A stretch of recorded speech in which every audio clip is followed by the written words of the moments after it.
Vidjeli ste godinu proizvodnje, Rusini koji su tu od 18. veka, Marija Terezija nas je podeseljavala, su vremenom postali mućni, pa su od Nemaca preuzimali tekovine civilizacije.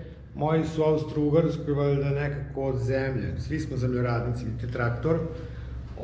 Dakle, skontali ovu kuću koja je rađena u Kraljevini, dakle, Jugoslaviji, nije više bila SHS.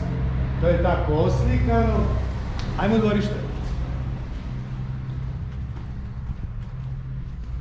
Nekada je to baka imala 100 ruža. Ja sad koliko stignem, ovo je Alisa.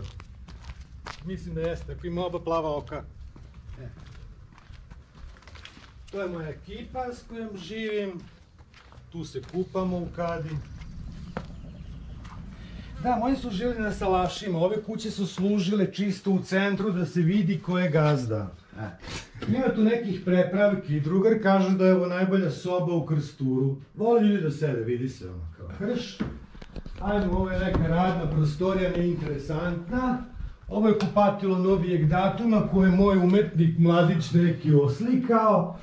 Ali ono što fascinira ljude, to je unutrašnja dekoracija. Ima dve sobe koje su tu nešto kao oslikane sa više mustri, pa je to tako sad kićeno. To je pozna secesija kao objekat i ti prateći elementi.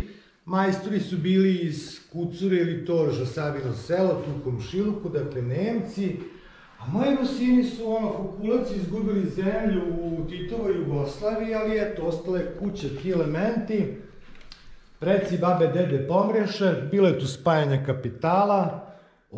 I eto tako, život se dešava na par paralelnih nivoa. Ovo je, da, paralelna dimenzija.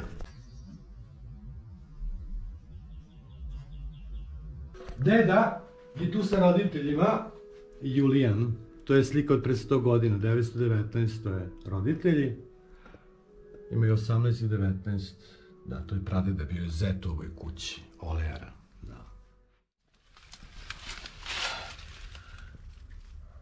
Ovde počiva rab Božji Petro Olejar, poživeo 58, u martu 24. oktobra 915. Večna pamet.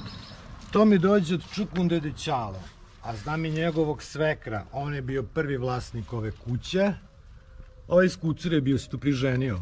Bilo je još zetova, tako da smo mešani i prezimenom i Kucura, Krstur, dva rivalska sela. U stvari Rusini to su grko-katolici, dakle Sloveni istočne vere u Austro-Ugarskoj, da.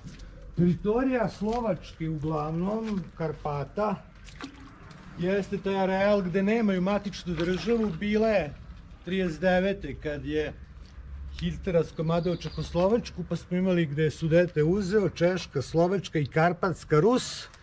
Mislim da je 38 dana ta Rusinija trajala, onda je Horti to okupirao, pripojio, a na kraju Crvena armija to Zakarpat je uzela Ukrajini. Tako da rusinski areal je možda malo širi, tu su diskutabilne granice, Slovaci, Ukrajinci, pismo, katolici, pravoslavci, ovo ono, tako da tu ima gomila nekih teza, antiteza, proukrajinsko, prorusinsko, itd. Ko hoće, ono možemo pričati, ali ne ovom prilikom.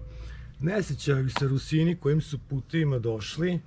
Nemci znaju one lađe njihova, sve je to u muzeju u Ulmu fotodokumentovano. To je bila sirotinja koja nije imala toliko ni etničku svest, jer je u to vreme bilo bitnije konfesionalna. Dakle, nisu dali protestantima da dolaze, nego samo katolicima, pa smo se provukli.